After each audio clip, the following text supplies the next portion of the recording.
We'll get to that story on Ubaba in just a bit, history in the making really. But right now we have to talk to you about the man behind some of the worst terror attacks against India, yet he gets VIP protection from the country he's hiding in. Now for the first time, the finer details about how Pakistan has been meticulously shielding Hafiz Saeed is out in the open.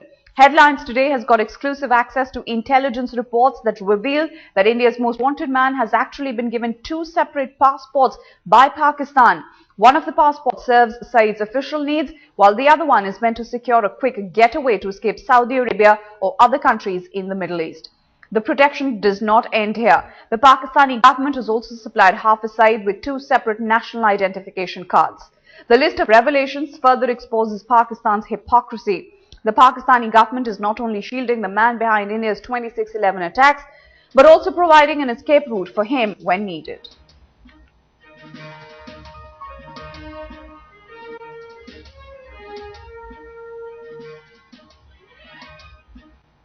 Well, let's get in more from my colleague Aditya Ravi Shankar, who now joins us from the Headlines Today newsroom. Aditya, break down the details for us. It's India's most wanted dossier.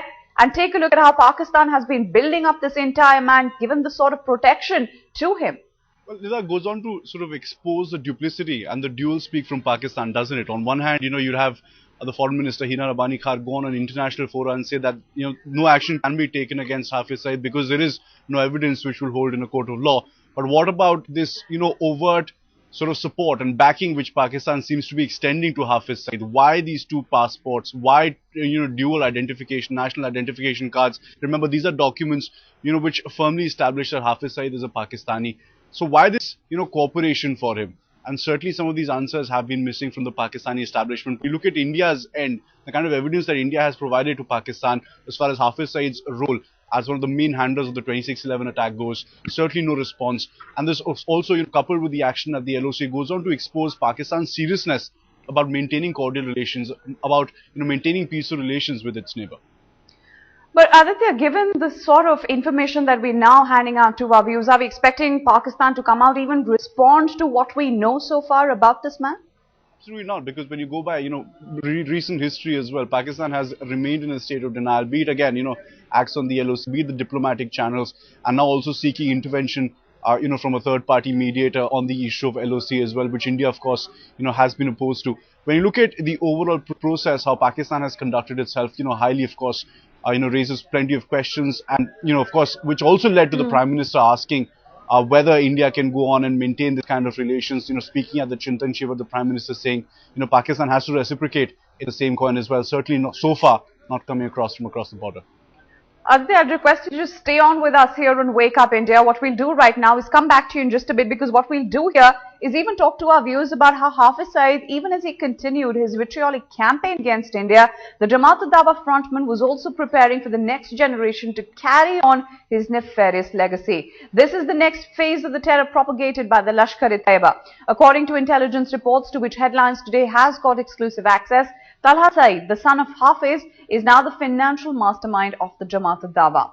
So who exactly is Talha Saeed? Hafiz Saeed's son is currently a professor in Pakistan's Punjab University, who's simultaneously handling the finances of his father's terror network while ensuring a smooth flow of funds to terror modules in Jammu and Kashmir. His proximity to the ISI chief is also an added advantage.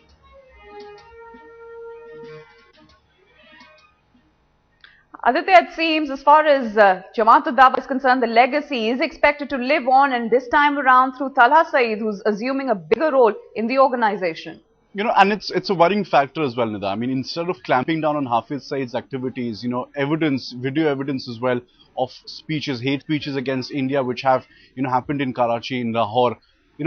This is evidence that India has been able to provide. Now the hierarchy of the Jamaat-ud-Dawa as well, the front organizations, which sort of shield what really goes on in effect in the organization, what its real agenda and aim is, how business is transacted, who's looking after various actions.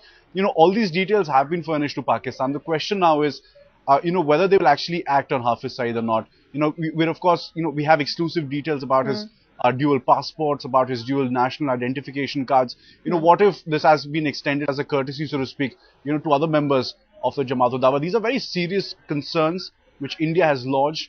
But again, it is only limited to Pakistan response, isn't it?